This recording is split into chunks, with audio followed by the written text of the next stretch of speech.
children, welcome back to Ramakidz educational video. So today in this class we are going to learn the phonic sound of alphabet X. So let's see some words related to alphabet X. But what is the sound of alphabet X? It's X sound. Okay, the sound is X sound. So there are very less words which starts with X. Okay, so here some words which are having ending sound as X. Let's see that. The first word is ox. Ox, ox. This is a ox and ox is a farm animal. Next is fox.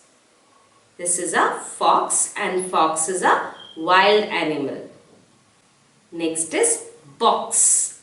B-O-X, box. This is a box. Next is 6. 6 is a number.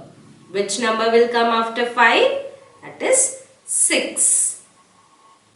Next is sax. This is a musical instrument, saxophone.